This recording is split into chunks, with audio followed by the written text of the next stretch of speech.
अस्सलाम वालेकुम and welcome to my YouTube channel. I hope सब खैरियत से होंगे, बहुत खुश होंगे। तो आज मैं आपसे शेयर करने वाली हूँ ढाबा स्टाइल माश दाल की रेसिपी। ये रेसिपी बहुत मज़ेदार बनती है, आपने इसको एक बार ज़रूर ट्राई करना है।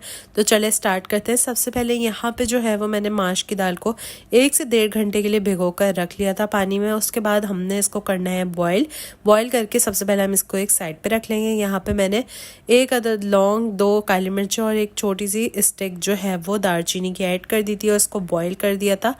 80% इसको बॉईल करके एक साइड पे रख दिया था। उसके बाद दूसरे पैन में हाफ कप ऑयल लिया मैंने।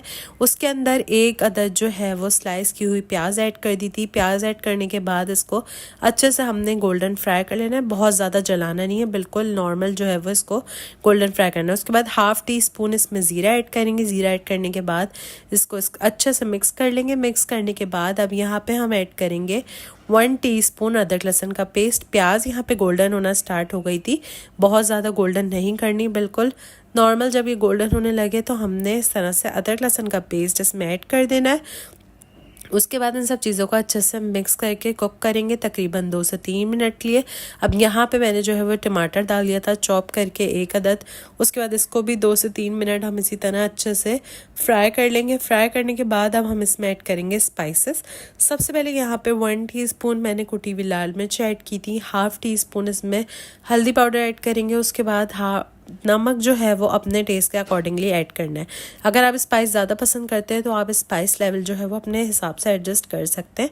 उसके बाद इन सब चीज़ों को अच्छे से मिक्स कर लेना है। मिक्स करके इतना कुक करना है कि मसाले का कच्चापन ख़त्म हो जाए। तकरीबन 3 से 4 मिनट जो है हमने इसको अच्छे से भून लेना है। भूनने के बाद अब यहाँ पर हम ½ कप जितना पानी ऐड कर देंगे ताकि टमाटर जो है वो सॉफ्ट हो जाए, और इसको कवर करके रख देंगे। मैंने इसको कवर करके छोड़ दिया था। कवर करके जब इसका मैंने लिड हटाया तो ये कुछ इस तरह से था। अब हमने जो है इस मसाले में दाल ऐड कर देनी है। ये दाल को मैंने 80% बॉईल कर लिया था, बाकी जो है ये मसाले में ऐड होके खुद ही गल जाएगी। उसके बाद इस तरह से इसको अच्छे से एक बार मिक्स कर देना है। मिक्स करने के बाद अब हमने जो है वो दाल को भी इसमें ढक कर रख देना है। यहाँ पे जो है वो मैं यहाँ पे ऐड कर रही हूँ हाफ जो है वो मैं चिकन क्यूब ऐड कर रही हूँ। अगर आपके पास है तो आप ऐड कर लें, वरना इट्स ऑप्शनल, आप इसको स्किप भी कर सकते हैं। इसको भी अच्छे से मिक्स कर लेंगे। मिक्स करने के बाद यहाँ पे जो है वो मैंने 2 जो है वो हरी मिर्चें ले ली थी। इसको मैंने इस तरह बारीक बारीक जो है वो स्लाइस करके ऐड कर लिया था। और यहाँ पे मैंने थोड़ी सी अदरक डाल दी थी। अदरक डालने के बाद, हरी मिर्चें डालने के बाद अब हमने इसको कवर कर देना है तकरीबन 10 से 15 मिनट के लिए लो फ्लेम पे। उसके बाद यहाँ पे हम लिड रिमूव करेंगे और ये दाल माश जो है वो बनकर तैयार है। बहुत मज़ेदार सी। इस पे जो है हरा धनिया स्प्रिंकल करें और इसको गर्मा गर्म सर्व करें। ये बहुत ज़्यादा मज़े की लगती है। इसके ऊपर मैंने जो है वो देसी घी का तड़का मारा था। अगर आपके पास है तो सही है, वरना आप इसको स्किप कर दें।